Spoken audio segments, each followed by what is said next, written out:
That's what I thought. That's what I said, Michael.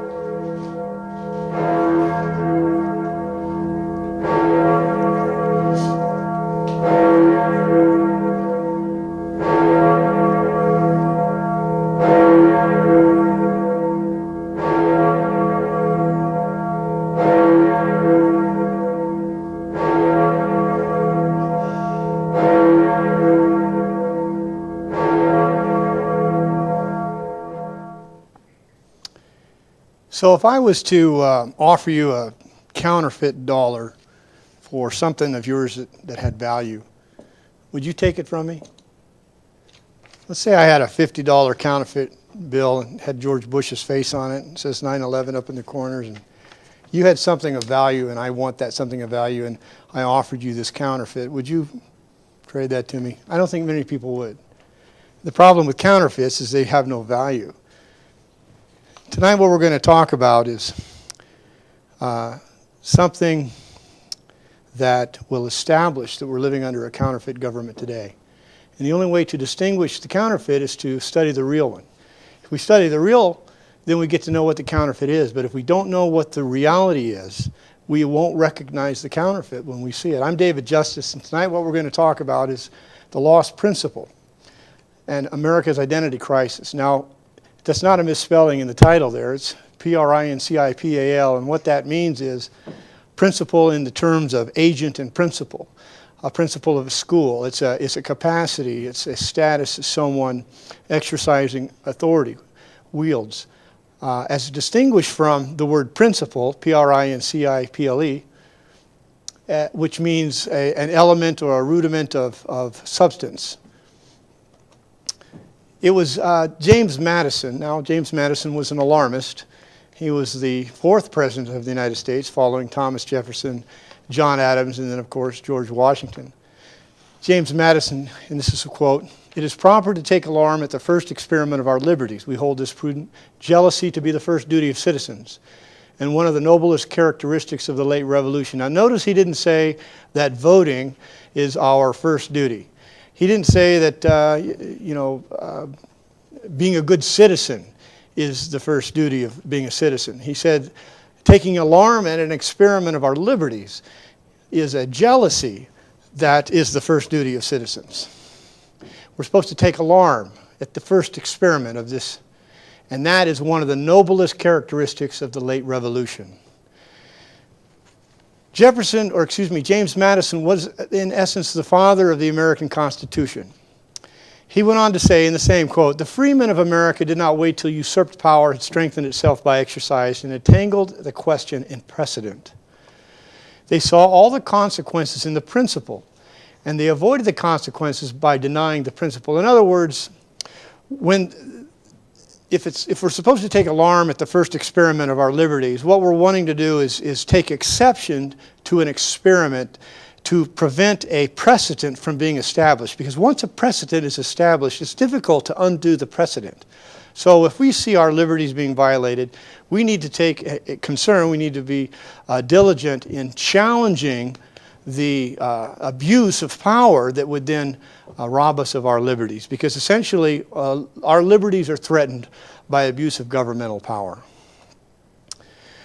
Ayn Rand, a famous author who wrote Atlas Shrugged, in another book she wrote called The Nature of Government, she said, "We are fast approaching the stage of ultimate inversion, the stage where government is free to do anything it pleases, while the citizens may act only by permission, which is the stage of the darkest periods of human history, the stage of rule by brute force." Now, I chose this quote by Ayn Rand because it's so contemporary today. Today, our government is operating outside the boundaries of the Constitution. And when by this precedent of operating outside the boundaries of the Constitution, it essentially can do anything at once because there are no more boundaries to stop it from exercising its power. The Constitution was written to limit the powers of government. If the government steps outside and the people don't take alarm at that, a precedent is established, and soon we enter into the age that Ayn Rand was referring to in this quote. Tonight's presentation, the objective is understanding. And what is it we want to understand? We want to understand the political philosophy upon which America is established. The purpose for government, their origin and limitation on the power of government, and the most fundamental and important duty of American citizenship, which, as we learned from James Madison a few moments ago, is to take alarm at any experiment of our liberties. But tonight we're going to be covering these principles. Why?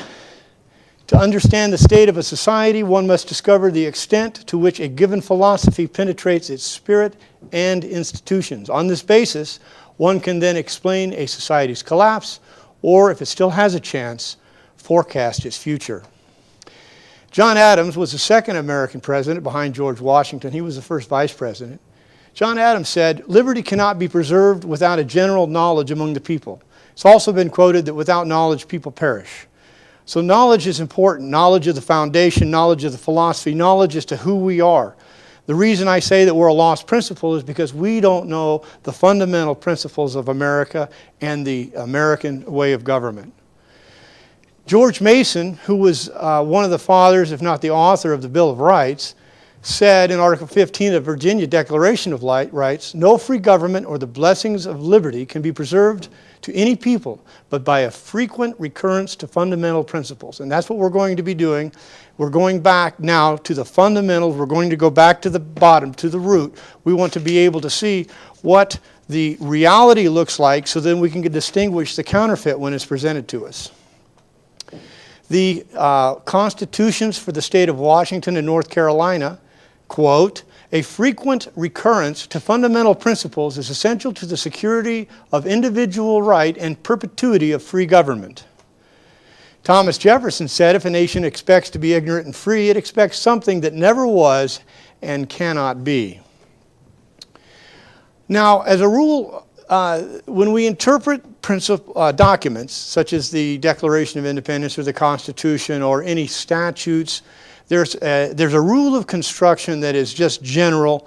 And Thomas Jefferson, I'm quoting him on this one because it really drives the point home. On every question of construction, and this is construction in the context of, let's say you have a paragraph and it says a certain thing and we want to construct the original intent from that paragraph. On every question of construction, let us carry ourselves back to the time when the Constitution was adopted. Recollect the spirit manifested in the debates, and instead of trying what meaning may be squeezed out of the text or invented against it, conform to the probable one in which it was passed. In other words, when we read principles of the Constitution, Declaration of Independence, it's not such that it's a living document. We're supposed to be interpreting it in the light of the day. What was the way they thought during that day? And we interpret it in that light. And that is a principal rule of construction. And it's no different today. When a law is passed today, we're supposed to interpret it in light of the language of the day. Now, we're going to get into some philosophy this evening. And the reason that we're getting into philosophy, the science of basic ideas, is because law is established upon philosophy. And the ignorance of natural and universal law does not negate the repercussions for failure to accomplish those duties. What duties? The duties, of course, to take alarm at the first experiment of our liberties. Why? Because if I don't know my rights, I don't have any. And if the government doesn't know the limitations on power, it has none. If we don't know the limitations on the power of government, then who's going to stop it from acting outside the box? The government in this country was established with a cage around it. If we don't understand the cage, if we don't understand the philosophy that built the cage, and the government continues to operate outside that cage, then we essentially become victims of an out-of-control government, and we don't know how to put it back in the cage. This is important because knowledge is power. History teaches that every nation divided against itself is brought to desolation, and every city or house divided against itself shall not stand. This is a quote out of the Bible. Abraham Lincoln quoted it to justify the Civil War. He wanted the Union to remain together so they wouldn't be weakened in such a way that they would be vulnerable. Now, let me really want to point this out. Desolation is the word that is used in this context. And desolation literally means the destruction or expulsion of inhabitants, ruin and waste. How often do we read the Bible and we skim over a word? Yeah, we've heard that all before. But a house divided itself against itself comes to desolation.